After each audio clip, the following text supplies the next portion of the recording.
Hello, everyone. Hello, Garbage Main, and thank you, Tyler, for having me. And I think Tyler is amazing. And it just makes me wonder, you're dead, bitch. You know, why are you doing this to this poor guy? And I'm a fan of this show. I've watched several episodes and enjoyed it. I go both ways. What do you think? Archie Flower, are you there, sir? hello. The homeless are a fucking huge problem. And then right after that, you probably thought, well, I don't have it. All right, let's go to another caller in Texas. Let's talk to Andrew. Andrew, thanks for calling. Andrew. Libertarian to Renaissance Fair pipeline. Right. Yes, my maiden queen.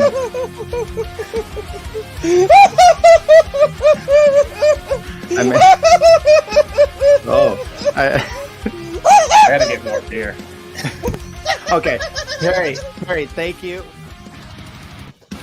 I don't know why I do this to myself every single fucking time. Perry comes on, laughs, and I don't know whether to kill myself or to enjoy it. Welcome, everybody. Killpod number 9. It's Tyler, Yonke, Andy, Garbage Main. And this week, we have our favorite, our one and only, the man who's scared of Jewish lawyers when he goes on Timcast, Toplobsta. Welcome.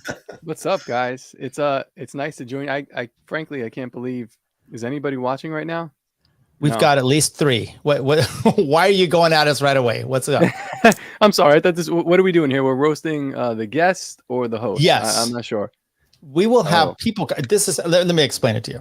And I just did backstage, so I don't know why this is a problem, but we're gonna have people come on. They've signed up. Toplobsta. I pulled them out of a hat, a magical hat. They're gonna come on. They're gonna do a 1-minute rant when they hear the magical. That's when their 1 minute's up. But if they want to keep going, and then they hear this, if you vote for Adolf Hitler as the Libertarian Party candidate, that's when they really need to shut down. So that's what the thing is. This week, conspiracy theories only. And by the way, you had signed up for this one initially, Daniel, or Toplobsta. Did I just dox you? Just dox me. That's okay. It's fine. It's fine. Okay. You know, I just want to say up front that I'm gonna say Andy. Now we're saying names, right? Tyler sent me like this huge itinerary in this email. It was very like lawyerly, and it said all the stuff that we're covering, bullet points and things like that. A sign here, initial there. Yeah, I can't read, so I don't True. know what the fuck he said. So I'm trying to like get this thing down right now. But go ahead, whatever you're saying, because I lost you for the first 5 minutes you were talking. Go ahead. Okay. So, yeah, exactly. It happens. I explain this. This is like my clients all the time. The more brown, the more explaining I do. So we'll walk you through it.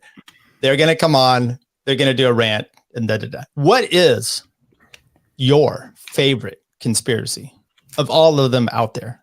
Mine. What is it? Yeah. Okay. So it fluctuates, but lately I've been on, I guess I'm calling it the Genesis 6 conspiracy. Have you guys heard of this? You know what this is about? Is this related to January 6th?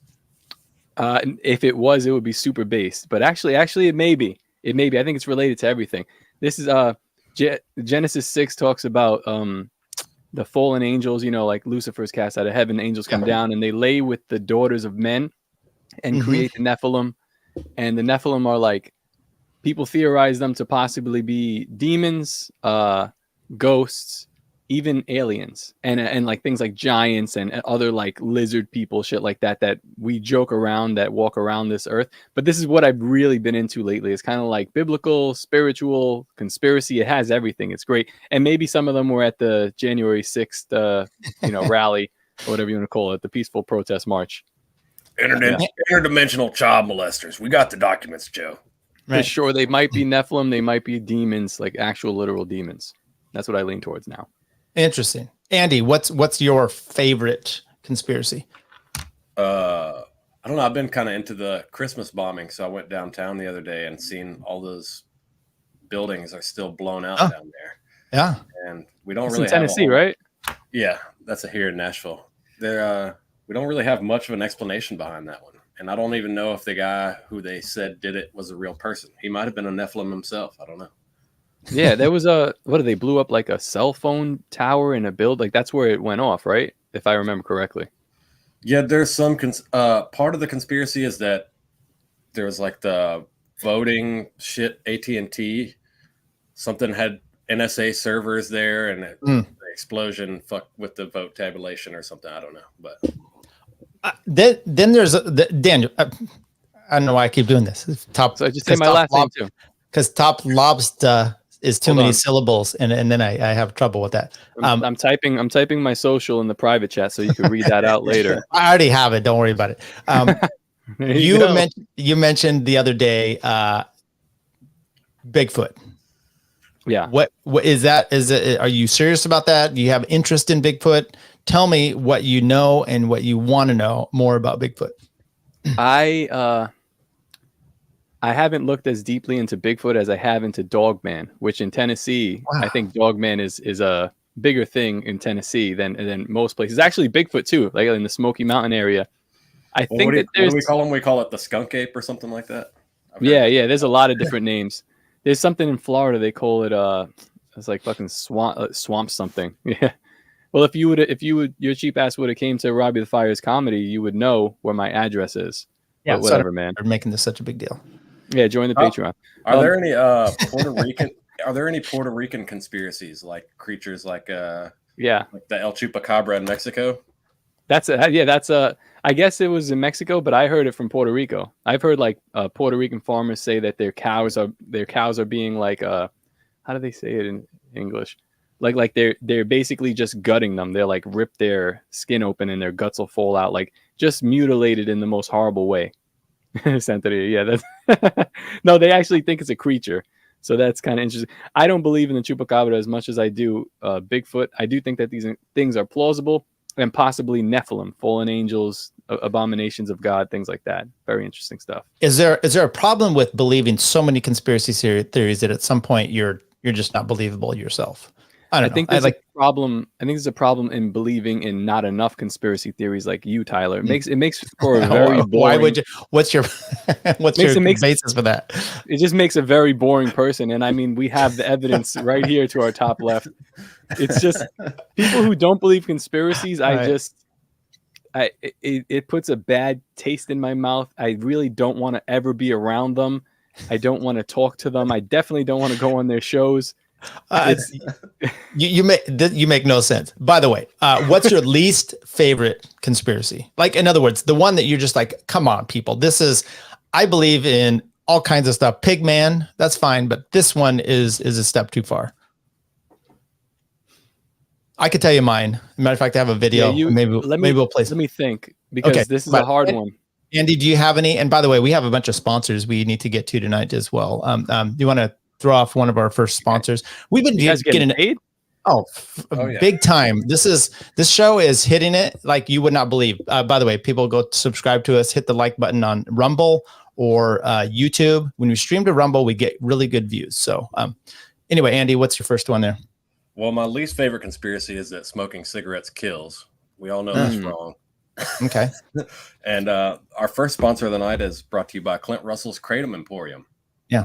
They what's the promo code on that one? Ashton or something like that? Yeah. Promo code Wigger this week. Okay. This week. Cool. Yeah. Toplobsta, you have you design stuff. How is your business going? The business is going well. I guess we're a more serious part of here. This is the plug section. All night long. I'm not paying you guys, so I'm like, am I sponsoring the show right now? What's going on? I did have a Toplobsta. I think I got this off of your site. New Toplobsta's designs. Get your hands off my Jose onesie.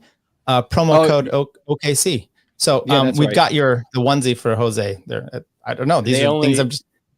They only come in Jose's size, so there's nothing I can do. It's really, when I work with creators, they're very specific on what they want. So yeah, it's like toddler size and onesie size that I think he just grew out of. But go pick that up if you have a child or a small Mexican baby. But you can check out toplobsta.com. That's where I'm at.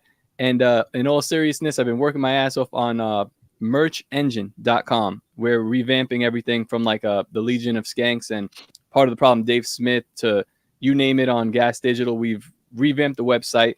We own our own production machines. I own part of the company, so we are like really moving forward with this thing. So go check that out, support them and me, and get some cool shit. That's great. By the way, Andy and I both were on Josh's show, and you drew us. Yep. Very well done. Except for you gave me brown eyes instead of blue, or green, whatever I have. I don't care. Doesn't matter. I stole those pictures and we use those. How do you feel about that? I feel like sometimes I see it a lot, and I feel like I should go back and edit it for you guys so I could like edit them so at least you guys are in the same place. And then I your worth, Tyler, and I'm like, it's just I pull them up and put them together, put a different background. I'm like, nah, fuck these guys. Right. You sound a lot like my wife when you talk about worth and me. So okay. I'm it's gonna flattering though. You know, it's pretty cool. I like it. Right. We have to look. Normally, these things I have my people that have signed up. They're just backlog. No one's come in yet. So at this point, we're just going to keep forging ahead. But luckily, we can all talk. And Toplobsta is great with this. Andy, did you say what your least favorite conspiracy was? Did I already miss that? Kills. Oh well, I'm waiting for you to be proved wrong on that one. Okay, you smoke, right? I'm assuming. Yes. Okay. My least favorite conspiracy. I've been down the JFK rabbit hole for multiple months now. I'm listening to and watching almost everything they have. Okay. This is my least favorite. I cut together some clips of this. This is a lady that says she bedded and was the girlfriend of Lee Harvey Oswald, and that he was not guilty. He was actually trying to save the president. It's my least favorite because I don't think it's believable. And let's just play this clip. Dropped the newspaper and this very clean. I mean, first thing I have to say, just looking at her, that's my only proof. But anyway, cut young gentleman standing behind me picked it up and handed it back. I looked at him and he smiled, and he's young like I am, and he was so clean cut and so polite that when he asked me if he could walk me home, I said yes. Look at that grill. That was how I met Lee Harvey Oswald for the first time. I have to call it instant chemistry. I never felt such an attraction for anyone, either then or ever in my life since. I knew I was falling in love with Lee Oswald, and I knew Lee was falling in love with me. And yet I had strong feelings for Robert Baker, whom I'd known for 10 months. Lee told me at that time that he had beaten his wife, Marina, and he was sorry, and we talked about that, and I told him that was really disgusting to me. And I wanted nothing to do with anyone who was violent. I believe if Lee had not told me that, I don't believe I would have married Robert Baker. And so we saw each other daily. We really locked in with a lot of affection. We enjoyed each other's company. You know, the attraction was incredible, and a lot of it was chemistry. A lot of it was just personality. Lee and I tried not to sleep together because of our marriage obligations. But the fact is it was a losing battle. Yeah, of course. And between Lee's disappointment with Marina and my disappointment with my husband and the tremendous attraction we had for each other, that mouth. We just couldn't bear it anymore. We found such great pleasure in just being together. But the young lovers were determined that their affair would not die. They met for the last time at their favorite hotel. This was not goodbye, this was au revoir. And it was the last time I saw him in the flesh, except for a brief glance at him the next day when we pulled out of town, heading toward Fort Walton Beach, Robert's parents' home. And Lee is standing there in the corner. He's dressed in flip-flops and a pair of plain pants and a white T-shirt, and he's reading a newspaper. And he lowers the newspaper, and I'm looking into his eyes as the car turns a corner. And it's the last time I saw him face to face. I said, you know, it's like an oak tree. You're just getting started in your life. And he said, no. He said, I'm like a lily. And he said, that's beautiful too.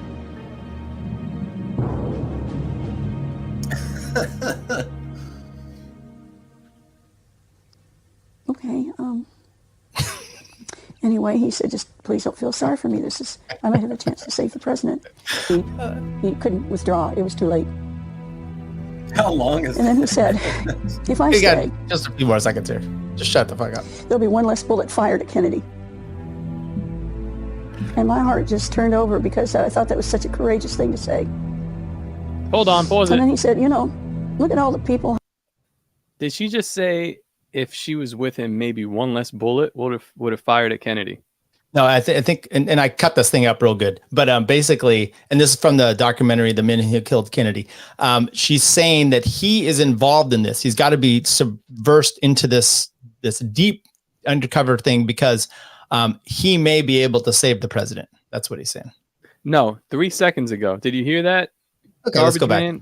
There you go. Yeah. Kennedy. Further? I might have a chance to save the president. He couldn't withdraw. It was too late. And then he said, if I stay, there'll be one less bullet fired at Kennedy. Oh, because And he my was heart just he turned wouldn't fire over at because I Kennedy. thought that was such a courageous thing to say. If he And then he stayed, said, you know, look at all the people who have kids. He said, you're smart and you love children. He says, please have children for me. Have babies. Please have babies for me. So I had 5. Whore. I had 5 babies. She He was said cranking them that. out. I can't go on right now.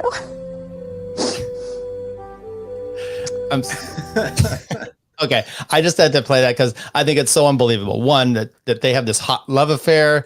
Did you notice that she said the last time they saw each other, he was like reading a newspaper. He kind of looked up and glanced, and it's like, okay, bitch, I don't know that they're doing anything. Comments, concerns? Yeah, I believe everything she said. Okay.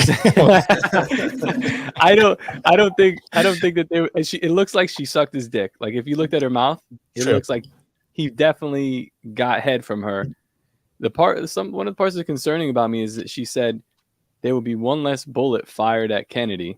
And it's like, I thought the theory was there was one bullet fired. It was a magic bullet completely exploded his head, right? Well, So there was that kind of, the Warren report said 3 bullets. One was a magic bullet, but there's more than that. But I guess he was going to be involved, and he wouldn't pull the trigger, and therefore there'd be one less bullet. Okay, we've got some people all of a sudden coming in here, so we're good to go. We're going to bring our first guest in. We are before they come on, fuck this person. Oh, hang hey. on. Sorry. Hang on. A quick fuck you. Yeah, fuck you. Whoever you are, I saw you already, but fuck you. Welcome to the show. Are you ready? Yeah, I'm ready. Okay. This is fuck Lincoln. you too, then, I guess. Jeez. Hey, save those for me. Lincoln, so welcome to the show. Here's the process. You're gonna get a minute, okay? We're gonna let you go. And as soon as you hear this noise. Wait, I'm sorry. My least favorite conspiracy is dinosaurs. They don't exist. This guy just reminded me. Go ahead.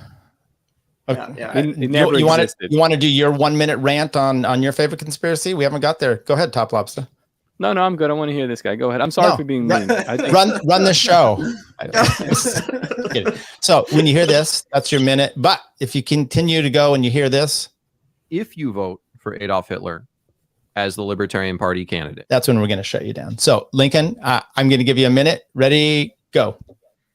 All right. Picture this: 1776. America's being born. Well, across in another continent in Africa, other creatures are being born. Those are giant sauropods, dinosaurs, baby. That's right. Some dumbass Frenchman whose name isn't even worth pronouncing because he's French, heard tale of a legendary creature that the natives called Mkili Mbembe, living out in the African Congo. Reports of this animal have spread from this time in 76 all the way up to the present day. And the question is whether this is just a popular myth or whether there is truly some type of gargantuan creature living in the African Congo. In 1909, an American explorer named Paul Gratz went to the Congo and had a lot of interactions with the natives there. And the creature that they described sound very similar to a lot of the fucking bones that people were digging up. Fast forward another 90 years in 1992, Japanese filmmakers flew over the Congo and spotted a creature that did not match with any natural fauna to the Congo. That film is very brief, but it does show that there's clearly something that we don't Adolf know Hitler about. as the Libertarian Party candidate. I was interested. I wanted to, keep. So we can talk to you about this. So let me rearrange the screen here, and you go down. There we go. So welcome, by the way. I do a weekly thing with Lincoln and Eric, Rebel with a Cause, talk about Mandalorian, and I'm just following along with the nerds. So welcome. Any more you want to say? Toplobsta, you got some questions about this one? I didn't follow. Yeah, so you're saying that like during the time of the revolution that there were dinosaurs in the African continent. That's basically what you're saying. But then you also said, go ahead. Go ahead. Allegedly, their reports of it have been as recent as 92. That's 1992. So, See, I'm caught between it because I have read a lot of reports that none of the bones that they found in the museums are like actually dinosaur. They've never That's found like true. an intact That is absolutely fossil. true. Yeah, they just find bones here and there, then they kind of make the shit up and stack stuff to where they think it goes. I don't think dinosaurs ever existed. I think that that's bullshit to sell stuff to kids like John Cena. But I do think that there is Nephilim.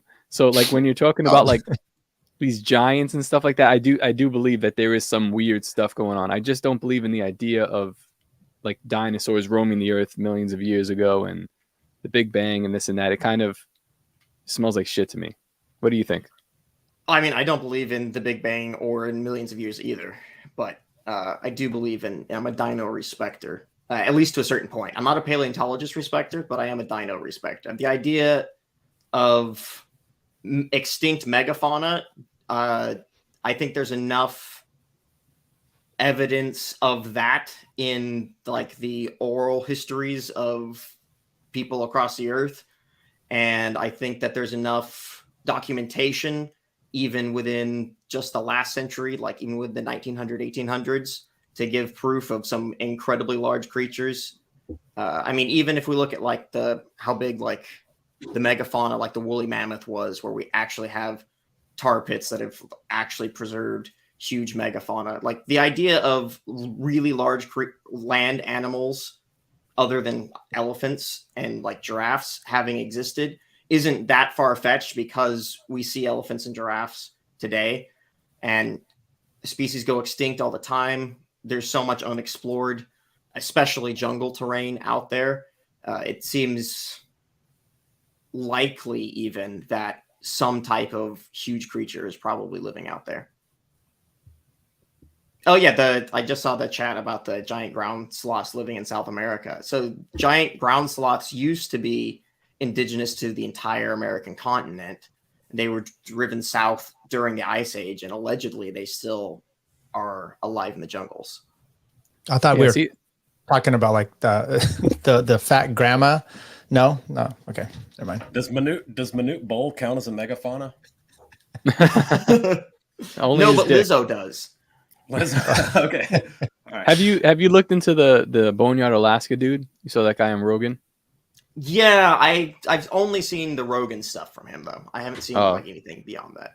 His Instagram is interesting. Like he's constantly pulling up like just fossils. He can't really even tell us all the stuff he's pulling up, because if he starts to pull up human remains or human artifacts, the government has the right to come and seize his property. Oh yeah, so that kind of stuff happens all the time. Like basically the Smithsonian has been controlling the narrative around what the fossil record and what the archaeological record is. And so basically anything, much like the regular corporate press, the scientific corporate press is no different. You literally can't trust anything these people are telling you, because they're just selling you a narrative. You're not getting real information. You're just getting whatever the spin they want to put on the information is. This is the ultimate trap of like a conspiracy theorist, for like me, who's someone I kind of want to hear it, I want to believe it, and then investigate it. But there's so much bullshit out there. Like the whole thing with the dinosaurs could have possibly existed, but the fact that paleontologists, researchers, scientists, museums, you name it, government, Jewish people, whatever, they're so intent on lying about what this was. It was like, it was feathered. No, it was like a lizard, and we know the color. And actually, this one was this tall. It's like, you don't fucking know. You found one bone and extrapolated from there, and then created like thousands of species of these, dinosaurs or whatever you say. It's possible, but you make me like you make it unbelievable to me.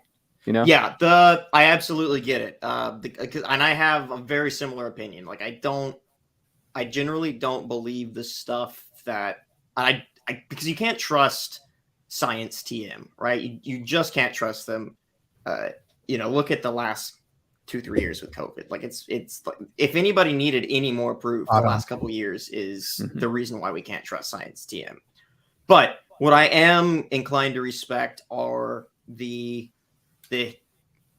traditions of peoples from long past and the legends that come out of those cultures because that dragons was and stuff just like that. dudes who saw something one day and then described it. Maybe they put on a little embellishment, like like the fish that I caught, but it started off with something. There was a thing, and this all ties back to some level of truth. And it doesn't even make to an sense.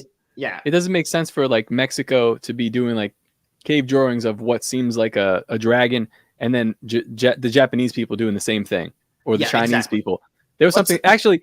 The Boneyard Alaska, if you pull up his Instagram, check it out. One of his latest posts, he found a feather in the permafrost, and he's saying that he thinks it's possibly like the only recovered dragon feather. It's very interesting stuff.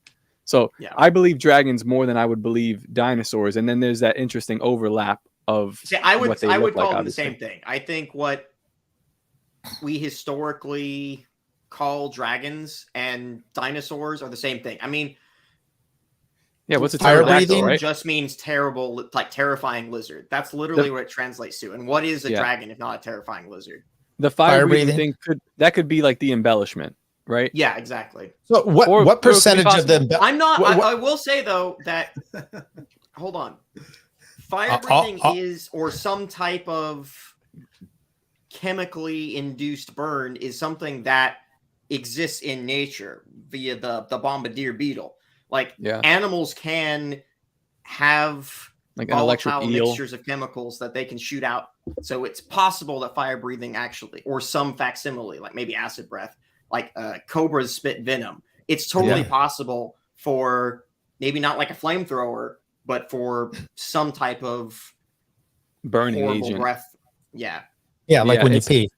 It's also funny when you think that like you'll put up dinosaur pictures in your kid's room and there'll be a pterodactyl on there, but then we'll completely dismiss the fact that dragons are possible. It's like, that's a literal dragon, whatever the fuck they're saying that is. That's what it is, to me at least. Santa Claus. Yeah, I absolutely agree. What percentage of embellishment? Okay, so guys, they say, 30%. how many women have you been with? And it's always an embellishment. Same with conspiracy theories, or what you're exactly saying, that they witness something, but there's an embellishment. Toplobsta, you say 30%? I wouldn't say, I don't think it's an embellishment right off the bat. It's possibly an embellishment as the story goes on later and later and later. You know, like who told the story, and then what did it turn into? And then the interpretation of like you're saying, I got spit on by a llama. Later on, it's something else. So yeah. Or even like something I think about, like in the Bible, when they talk about Jesus, the guy this is in the Bible. no, I think Elijah, who was the dude that was brought up before he was dead. They described Elijah like chariot. just went to heaven. Elisha shall go to heaven. There you go. Right. Yeah. They describe chariots of fire and things like that. So they possibly didn't have the verbiage to explain what they're seeing, which is you see it with us all the time, common day, when we're talking about UFOs. We're like, well, it looked like this, and it was kind of like a tank in the sky and spinning. Is like, I don't know, in 100 years we probably have better words to say what. Well, then you also get into cultural tracking, because if some sort of like, because now we're getting into other conspiracy theories. I'm jumping off into like ultra terrestrials and extraterrestrials, where you get into this is the Toplobsta show. Where Make yourself at home. Where the stuff that you're witnessing is being portrayed to you in a way that you and your present time comprehend. And if shown to somebody in a different time, would see something different. How much of that is us using our brains to associate with something that we already know, and how much of that is whatever's revealing itself in a way that we understand how to comprehend? That's up for discussion. But okay, that's hang on that we're getting into here. Let's back up a bit. Lincoln, do you have a bed or not? What's going on in your room?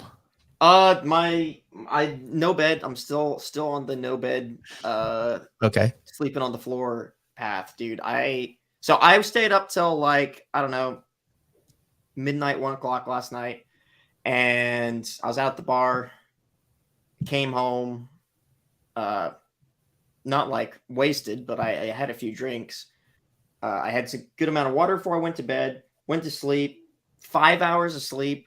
Got up and hit it today like nothing happened. It was, I'm telling you, sleeping on the floor is the new secret. It's Wait, are you My poor, least or is favorite this like a conspiracy. this is a conscious thing? What are you doing? No, this is a conscious thing. I'd been waking up. I explained this on the show with Tyler when we were reviewing Mandalorian, and I've been tweeting about it a little bit.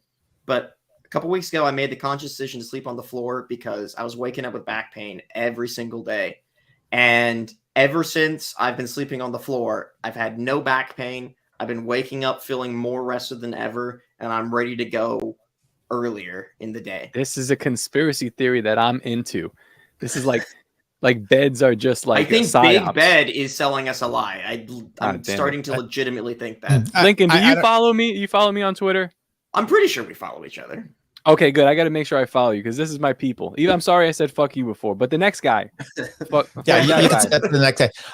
And by the way, Lincoln, look, the floor is fine, but you start bedding the woman and the knees, they don't work as good on carpet. I'm just throwing that out there. Unless all of you are going to be up on all fours and like elevated, the bed works for many different reasons. The bed folds out for when it's necessary. Well, okay. So.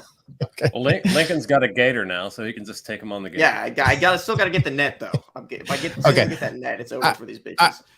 Any other question, Lincoln? I'm going to put you in the waiting room. You can hang out, you can leave, but we may pull you back in because we're not getting a lot of traction. It's being Toplobsta on for some reason. Everybody just disappears. I'm kidding. You're really one of my favorites. It makes a lot of sense, actually. Yeah, it does. It does. Lincoln, anything last conspiracy theory you want to throw out there of anything else besides this paleontology stuff? Not really. I have an over the line with Bird that talks a little bit about dino stuff. It's somewhere in the TLE library. I have an over the line if you're on their Patreon, and I also have an Into the Cave episode that we recorded, which talks a little bit about this kind of stuff. So if you want more of me talking about that, an episode of that exists somewhere on the TLE feed. All right, we'll look for it. You're becoming my one of my favorite cycling haters. So yeah, I love it. Whatever. Yeah, so let's rate him behind his back. Yeah, I would give him on a scale of UFO science guy to Graham Hancock. I'd give him cock. I thought it was very good. I'm intrigued. He's piqued my interest in dinosaurs again. I got to get his info. Very, very nice. Thank you. Okay. I give him 4 out of 5 dinosaur bones. Oh. But the three of the bones are fake though. So I'll give him, because I didn't understand it all. 3.5. What are we going at here? Indiana Jones. 3 out of 5. Indiana Jones. I don't know. Isn't he a paleontologist or hunter of those things? I think so. Okay, we've got Leighton Radner. You're gonna obviously talk to us about. Oh, look, they're waving. That's cute. Okay. I believe in Bigfoot now. Yeah. By the way, well, welcome to my show, Leighton. Fuck you. That last. I was waiting for that. Don't make me mute you guys. A little love affair. The last episode or last segment was brought to you by Reason Magazine. Backpage listing of Liberty Chicks Multiverse. Promo code Sex is Working. So look for that coming up. We're hawking everybody hit tonight. Okay, Leighton, you know how this game works. I give you a minute and ready, go. In 1972, 4 men boarded a small Cessna plane in Alaska. 2 of these men were very important. One was Nick Begich, the only representative for the newly created state of Alaska. The other was Hale Boggs, a member of the House of Representatives, the House Majority Leader, and member of the Warren Commission of JFK fame. Weather was moderate at best, and their pilot was well seasoned. Despite this, the plane was never seen again. It later was released that the military had used spy planes to attempt to locate the aircraft. The wife of Begich tried to run to fill the governor's position that he left behind and failed. She then married a man with a criminal past in literally blowing up planes and gave him multiple businesses that still operate today in the state. I believe she and the federal government killed 2 birds with 1 stone. Also, short-nosed bears are real and are still in Alaska. Nice. There you go. Inside a minute. Well done. I appreciate your words there. Yeah, the short-faced bear is real. That dude, the Boneyard Alaska dude, I think he has some like skeletons or at least some skulls from that.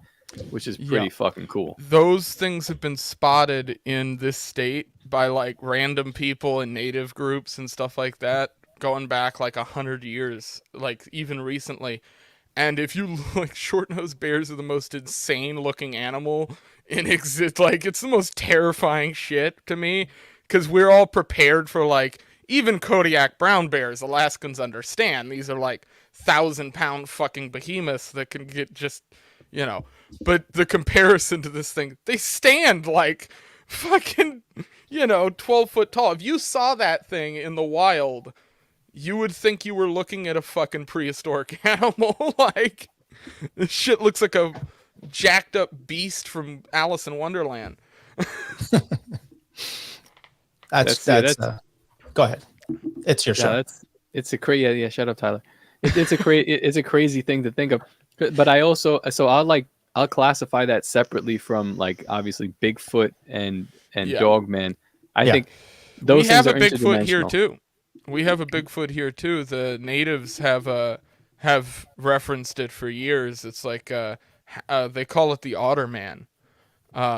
He's like a otter dude that would come up on the beach and like walk in the woods and kill people, and like he was like the native folklore up here is crazy because they're just like, there's these creatures that'll come from the water and just like steal your child. Like, they'll just like take your kid and run away. That's just that's Epstein just docking and coming up there. It's just a normal lizard person. Yeah, they're on peyote a little bit. So the Otter Man, that's not quite as cool as Sasquatch. I mean, that's somebody in the chat, John Otterman. Right. He's Otterman's. There's like paintings and drawings of it from a while back, but he looks very similar to Bigfoot. It's just a little slicker, almost like the otters have this like short fur. So all the versions of it I've seen all have him having like short fur versus like Bigfoot kind of looking more apish. So it's a little bit different, but I mean, if you're looking at something running through the woods, he does have a tail. He has a little tail. Like white people. It's a white Sasquatch. That's what the Otter Man is. Tyler, do you have a tail or did you cut yours off? Look, it's. I'm not going to go into too much detail. All I can tell you is that I do have to shave this part back here because it grows quite frequently. I think I have enough Jew in me that mine doesn't grow back anymore. I think that's how it works. How about your horns? What do you do? Those are coming in solid. You shave those down. I got a question about the chicken washing. So, Daniel, Toplobsta, you're little brown. Motherfucker. I know what I'm just so personal. I don't know what to call you. Your name's right here in the bottom, but I don't know what to call. Right. Go ahead, Tyler. It's fine, Tyler. Go ahead. Okay. Top Lobster. What do you prefer? Mr. Top. We'll call you Mr. Top. My friends call me Top. You can call me Daddy though. Go ahead. Again, how is it going? I brought this up to my wife today. I'm like, hey, this whole thing with this chicken washing, right? It's and her reaction was just like, what the hell? And she's like, maybe they're buying really cheap chicken in the first place. Is that anything to do with it? I mean, you cut your own. I got a chicken story, and then we'll go on. Last week, we have this little dog. We have chickens, and my wife comes in. She's like, "Oh my God, Bailey just killed the chicken," and it's Wheezy. Its name was Wheezy. It was part of a 2 black chicken, Diamond and Silk, but one of them got killed, so we just named it Wheezy now. Anyway, it's laying on its back, and I go out there and I'm like, "Oh shit!" And its neck's all twisted, and its legs are up. But it's breathing, and I'm like, oh shit! Now I'm gonna have to kill it. So I went to go get the axe because I'm gonna have to put it down. And then I go out there, and she's like, it was walking back to the chicken coop, and it was perfectly fine. It was kind of ripped up. What's the best way to kill a chicken? For me, you're asking? Yeah. You could do that, but it's messy.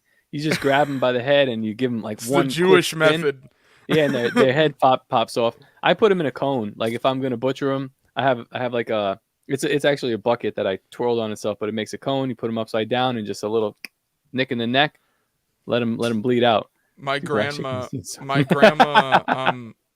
was obsessed with chicken. She had them all throughout her, like, you know, growing up and when she was an adult and stuff. She had a lot of them. She tried to get like special eggs and like, you know, chickens from different areas of the US and stuff. Yeah. But yeah, she would straight up just crack. he just grab that fucking neck and just crack it in half, and it's like the most brutal thing to witness it, like, you know, with your kid. But that's crazy seeing the grandma do that. I haven't had to kill any. They've just died, and then I buried them. But by the way, you can get their eggs are the color of their feet. That's kind of how you can tell. Yeah. I don't know if you know wash them before you bury them? No, I put them in a bag, and then this is the way I've done it lately. Because first time I buried them, they didn't bury it deep enough, like you do, and the chickens dug it back up. So I go in the grass and I dig it. Chickens dug it back up. I didn't dig it deep, and all of a sudden they're like pecking over in this spot, and I go over there, and they have the head. Yeah, it was brutal, dude. So I can defend. I will defend as a white person to an extent a version of chicken washing. In Alaska, there's bear. Be careful. Be careful here. Bear has parasites, like basically whenever you get it. There is no version of a wild bear that doesn't have some form of parasite in it. Like, it's just there no matter what. So people will, like, I don't know the exact solution, but there's a stuff that you can soak and wash the meat in that, like, draws the parasites out and washes all the crap off the outside of the meat. Goat milk or like raw milk. Yeah. I didn't think about that. That would probably work too. The stuff I'm thinking of is like sold in stores here, and it's like a liquid crap that people use every once in a while, like hunting places. I've never used it, but I know it's a thing. And I've seen people like washing, you know, the idea of washing a piece of bear meat, like, it would actually make more sense than washing chicken, though. It does. Well, the only thing I can think of is that maybe all of these people with a browner complexion got tricked by short videos on YouTube and TikTok showing fake parasites and worms crawling out of meat. And so they just are like, we have to wash it all. Like, no, I got a comment on the post. Actually, no, I think it was a DM. Someone DM'd me. They said they didn't want to be involved in the racial slurs that I was spreading. But they said that black people basically they're so terrified of nature. This actually made sense to me. They're terrified of nature, like going outside, trees and shit like that. That Swimming. This must have been swimming. Yeah, anything. And it got me thinking. Rough. It got me thinking like if when the apocalypse happens, man, black people are the first ones to go. Oh God! Most of them got no survival skills. Dude, even They're the like, fat guys might be able to overcome the black people. Jesus Christ, that's it's low, bad. man. Because physically, you would look at them and say, "Wow, these people are going to outlast us." But like literally, just turn off the electricity and it's over. Just a dude standing on the other side of a creek yelling, "We was kings! He just can't cross." I've known about the chicken washing thing since I was a kid, like before I even had the internet. Oh, that's right. Yeah, it's not new. It's not new. Yeah. I've heard of like the washing chicken in Dawn dish soap specifically when I was 11, 12. So Q, the truck driver, said, there's no way. No, that's fucking crazy. People who wash chicken, I'll whip their ass. That's stupid. Then I tweeted at Uncle Hotep. He just retweeted it and liked it. And I tweeted at Hotep Jesus, and Hotep Jesus just said, laugh my ass off. So, and then Maj says some other shit. I saw Maj, yeah. Yeah, but I'm like, yeah, okay, great. But does this happen? And nobody said no. We need to get to the bottom of the cultural impact of chicken washing. I think back in the day, there was like they were worried about salmonella. So they did advise people to wash their chicken, but they didn't say soap. It was just water. But what about choking? Black folks are extra, so they have to put a little extra Dawn dish soap on it. So, the one that gets me is the bleach. Yeah, like the bleach. They order steaks well done when they go out to restaurants. Oh God! Yet they didn't want the vaccine. It doesn't make it doesn't really correlate here. There's some crossover. But Andy, you mentioned that you knew all about this chicken washing. I mean, you were trying to get us a chicken washing sponsor. That's how deep this goes for weeks ago. And then Towergang comes on. You guys are like those college students that the first time they think of something, they think it's the first time anybody's thought of it. So here it is. And it's out in the nomenclature and everyone has to like glom on and that's a great conspiracy. Towergang is funny. Okay. Wait up. So you're you guys did talk about this chicken washing thing before. Yeah, that's what you're saying. Yeah, no, I know it's an old clip. I saw the clip like a couple weeks ago. But are you actually saying that you think that what you said was funnier than what we did? I didn't watch what you did. What did you do? No, really, I don't. That was the best response possible. Okay, touche. Fuck you. All right. I like the guy that you had the other day, and he's like, he's trying to cap on you because you were talking about some sort of job, graphic design. Oh, I saw that. Yeah, and then he's like, you're on this stupid podcast and everything. And I don't know, did he watch it? Did you ever get any feedback from him? He stopped communicating. Yeah, the Indian guy, I think he did watch it. He was like, because he was like, you're all virgins. And they're like, we're actually not virgins. I said, just watch the show. Well, and then Toad. he kind of eased up on us. Yeah. Now he's going hard after Toad. So I was like, oh, he must have watched the show. I mean, he's not wrong there. I mean, and at his age, it's almost like it permeates everybody. I mean, his stench just wafts over everybody of his virginity, I think. It's almost unfair. Sometimes I feel like if we're getting in a lull in the show, we just like, all right, look, what's Toad doing over there? And we just beat up on him a little bit until something else comes up. It's kind of mean. It's the different types of virgins. And I talked about this. I'll explain. I talked about this briefly. This is my least favorite conspiracy. You're a virgin, Leighton? That what Absolutely. Yes. Yeah, okay. I'm public about that. I talk about that shit. I think There's no women in relationships. Alaska. I think relationships and women are stupid unless you have money and are in a position to have them. That is my position. I don't like short-term crap. So the idea of like going out dating pool stuff, like I can do that at bars here. It's not. I've been in that world. It's just not something I'm interested in being involved in.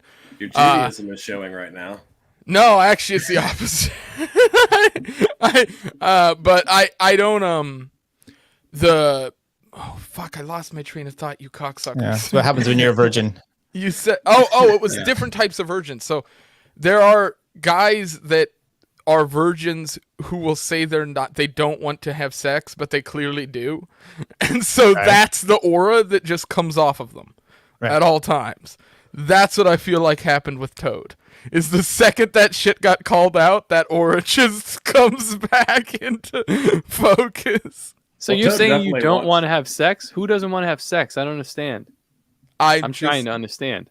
I could have been so successful if I hadn't wanted to have sex. I had so many drunk conversations at Yale about this exact thing because I mentioned you could have had sex so much. I don't like.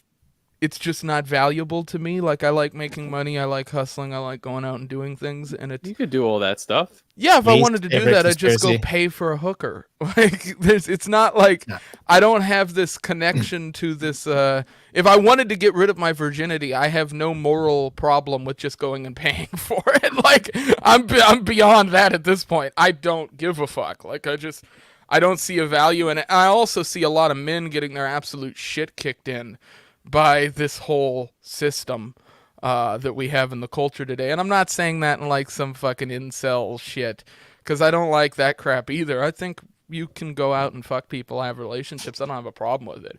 It's just not my thing. Toplobsta, you're maybe married, once man. I move and I have some money, and I have like some status, that's different. I think it makes the dating pool a little bit easier. It also makes the like marriage thing different, because it's really like if you're before your 30s, at least from my observation, like the idea of getting married seems a lot less likely at all. You kind of already have to have like money or a decent job or other stuff like that. Sex and yeah. So look, maybe sometimes I think these things fall into place. Sex is great. Getting married is great. Having them vote. I agree. How do you think that agree. debate went, Toplobsta? How do you think your 19th Amendment debate went? I thought like afterward, I was like, oh, that was pretty weak. But then I thought, then more people were like giving me good feedback, and they said that it was actually a strong outing. I don't really do debates. Like Josie she asked me for my notes when she went on the Jesse Kelly show to talk about the 19th Amendment. My notes were all cultural stuff. It was, and some like historical. I think Garbage Man gave me the Progressive Era clip or the Progressive Era pages there, which actually tied in nicely. But I try to focus more on like a Jordan Peterson-esque type argument of personality types in the Big Five and why we should broadly eliminate people who think like this and not like this. And that, I guess that was attractive to some people. I thought it was great. Do you think that the fact that you had the debate means you lost? I mean, no, but yeah, no. No. Let me rephrase that. the fact that you had the debate means you won, because if your rights are not up for debate, why are you even debating? And you're like, hey, their rights are up for debate, and this guy's like, or whoever, who'd you debate? I didn't listen to that one either. I don't remember his name. Okay, it was a guy. I was supposed to debate the girl from Florida, and that would have been for me like an ultimate win. Right. I was ready to go. I was studying, and I was like, I'm gonna demolish this Girl bitch. from And Florida, as in Martha? No, it was some white girl. I forgot her name too. I'm bad with names. She goes back and forth with Dave every once in a while. Oh, I know Yeah. who you're talking about. Okay. Yeah. She has like the Liz? profile picture of her side face here. Liz or Raquel Russell or something. Yes, That's her name. Yeah. She's autistic. So she challenged. She said, "Oh, you never want to have a discussion." So I was like, "Then debate me." And I started harassing her with memes, and she was like, "Fuck you." Then Josie came in and said, "I'll host it," and she was like, "Oh, I'll do it if you host it." So I was like, "All right, perfect. Like, let's do it." Then she backed out, and then the guy came in and filled it. And I told him, I was like, "Listen, I don't even want to do this. Like, I don't have any gripe with you. You're a guy. You're a bitch, but you're a dude." So I was like, "Whatever. I don't really want to debate." And they still wanted to do it. So I was like, all right, she's got a big audience. So I just went up there and I clowned them a little bit. And that was that. But my heart wasn't really in it for the guy. With the girl, I was really interested in like debating her. Have you heard of the 19th Amendment Center? It's like the 10th Amendment Center, but it's actually anti. Have you heard about that? No. Oh, well, they're actually doing one of your sponsors? It is. They're doing an upcoming combo day called Lecture and Learning Day. This is a celebrated day where men get to lecture women and teach them how to listen. Look for the promo code Utopia. Nice. Very nice. Oh, we didn't even talk about Leighton's original theory. I hate it. Okay. Yeah, I'm sorry. I hate it. I really did not like it. I would give it on the scale of UFO guy to Alex Jones. Like so I don't even know. Like underneath the UFO guy, it's not what gets my dick hard. That kind of conspiracy. That's like a governmental thing. It's like it really has. There's no fantastical aspect for me. You know what I mean? I don't even get out of bed for that kind of shit. I get out of bed for dinosaurs, and I hate dinosaurs. This kind of stuff is like this bitch killed her husband. We have plenty of that probably. over here too, but I needed to fit something into a minute, and I tried to fit the Vogler thing because I wanted to just do that to plug my shit, but I couldn't. I couldn't fit it into a minute. I was like, I kept rewriting it. I was like, this is irritating. Andy, what do you got for a rating for Buddy? I give it 2 shrunken heads out of 5. 2 shrunken heads. Do those shrunken heads wash their chicken by chance? I'll give it 2.5 Into the Wild buses out of 5. I don't know. It's my only Alaskan reference. That's all I've got. That guy was interesting. The Into the Wild dude. He was batshit insane, but interesting. Question for you. I saw something like Netflix. There was like a documentary about Alaskan gold. What do you know about that? It's like on some island where they had a fortress or a military base or something. It's a pirate treasure. There was a pirate that used that area as a place to hide shit.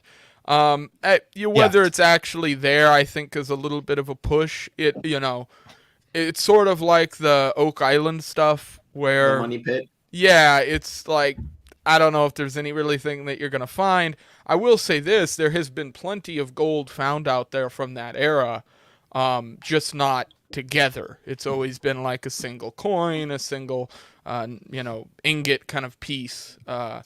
But there is some other stuff like that in the state. There's lost treasure all over the place here. There was a ship that sunk in between Kenai and the old Seward Peninsula Strait that had bags and bags of gold dust on it that never were recovered. There's been parties over in the Yukon Territory. There was a train derailment with like 350 containers of like raw gold powder that was all sealed up that went over the side of the train and was never found. So there's tons of stuff like that around here, but The problem is the state's so big and everything's so weird that it's just hard to find stuff if you're looking for it, even with a map. Like, you know. Toplobsta. Who's? Oh, go ahead, Andy. Leighton, when are you? You had talked about moving previously. What's your timeline on that? So I'm looking at Pensacola or Panama City, but Pensacola's a good one. I can talk about fentanyl up here in a second too. Actually, That's a drastic difference in climate going from Alaska to Pensacola. Yeah, I don't mind it. I like the warm weather just fine, and I've always been sort of, I've always liked to travel, so. I've spent a lot of time in like warmer areas too, but I do. So you've been out of Alaska then, is what you're telling us. Yeah, he was at Tom Woods 2000. I made it a whole thing to just pop up at a bunch of events over the last couple of years, All and right. I went to a bunch J6? of historical writing stuff. No, I wish. I actually like Bigfoot has been spotted in more than one area. Right. Who's the best person to watch in or listen to for conspiracy theories? Anybody? Are you asking me? We'll start with you because you're our guest of honor tonight. If you want like broad conspiracy theory and entertainment, Sam Tripoli. If you want like schizo shit, you can check out Eddie Bravo. If you want supernatural scary stories, like phenomenon stuff like that, Tony Merkel with the Confessionals is great. And then there's a lot of other people who go like really deep on different subjects. So you kind of got to go out there and find them. But I would say Tinfoil Hat with Sam Tripoli is a great place to start because he has all those great people on and they talk about that stuff. If you want to go into like the political realm, Monica Perez is great. But yeah, she does a pretty good job. What about Wendigoon? He's great. Wendigoon is he's in my opinion, he's like a training wheel shit. But he's okay. He gets the door though. He's Reason Magazine. I will add Truth Stream Media to that. A great YouTube channel that covers stuff that's been around for years. They did a documentary. It's free on YouTube that originally was on Amazon called The Minds of Men. I suggest everybody go watch. It's great. It's like 3 hours, but it's worth it, and it's very well edited. Let me go around. So how far do you go on 9/11? Are the planes fake? Are they real? I know Adam Fitzgerald, if you watch any of his things, he gets real upset because, or Reed in that matter too. So anybody, how far do you go on 9/11? Planes were very real. My grandma worked for the Army Corps of Engineers as the postmaster general at the time. And so you have to have certain like ability to get places and you're on email chains and things like that. There was a computer system designed by the U.S. government that sent out these test emails warning people by pulling messages from chats and forums across the internet. It was designed to try to catch terrorism before it happened. Like that was the whole point. And it actually flagged that in between these 3-day periods with 9/11 falling in the middle of it, that there was going to be a terrorist attack involving aircrafts in a major metropolitan area, and it flagged D.C., New York, and Seattle, I believe. I was glad you brought that up because that was going to be the first thing I was going to go to was that. Yeah, and the only reason I believe that is because my grandmother literally worked for them and saw the email. So it's like I can't it's hard for me to question something like that. Well, it makes it all the more believable when you see that they did nothing about it. That's what makes it so believable. That's my belief is that they knew it was going to happen. There were other foreign countries that wanted it to happen because they wanted a war with Iraq or Afghanistan in the way of places like Israel. And so I think it was allowed to take place. And just like Pearl Harbor was, no different. I have family from Hawaii, so I know the impact that had. And most of them also believe that was allowed to happen because the government wanted a war to start. Do you only have family from the most recently added states to the U.S.? Is this an issue with you? It's not from my mom. My mom was born in Oregon, but she moved to Hawaii when she was a year old, and she lived there until she was 18, and then lived a little extra on top of that. Way too much info already. Have you guys? Are you guys at all familiar with like the X-Files spinoff show predicting 9/11 about a month before it happened? The Lone Gunman. Yes. The Lone Gunman, episode 1, and yes, they didn't necessarily predict it. It was kind of a planes being operated through computer program to fly into the Trade Center. But yeah, by the way, those are all. I agree with Leighton. Were filmed on the like FBI, CIA's like recording place. Like all the X-Files episodes, all that stuff was like they used their facilities to record a bunch of that stuff, which is wild to me. It's like I agree with Leighton, the rest of you guys. It was allowed to happen. I do think that the buildings might have had some help in collapsing, because we all know the Tower 7 collapsed. Like nothing hit it, just collapsed. Well, the by elevator itself. team. Yeah, there's a lot of that. There's like the security force that was like George Bush Jr. I don't even think Tower 7 was real. That was CGI. But where'd they move all the gold to then? There was gold in that building. There's a lot of weird stuff. A lot of people benefited from it. And I'm torn on, because 9/11 is one of those that it's been so done that it's hard. It's got its own legs at this point. So it's hard to distinguish for me between what is popular and done to embellish the narrative and what actually has to do with the facts. It's one of those, it's kind of like the dinos. Like at this point, how do you distinguish between what was based on actual archaeological finds and how much was just stuff the Smithsonian put out there? Because I think a lot of the 9/11 content out there is literally CIA and FBI ops. I agree with you there. And so to this day, I still don't have a strong opinion on like what happened to Tower 7 and to whether or not the towers needed help. Because on the one hand, I'm like, well, it seems reasonable that a building could have collapsed during that situation just because they did a shitty job building it in New York, and maybe some stuff wasn't up to code, for lack of a better word, and it can be attributed to another source of fault outside of getting help from the Bush administration or from the FBI or the CIA. Are you saying the weight of the moment is what brought it down? The karma. Suspected, the karma of the moment. I believe the reported like details are from the like government perspective that building went down because of a fire that started in a small kitchen unit from an ember that came off of one of the buildings. Which, I don't know.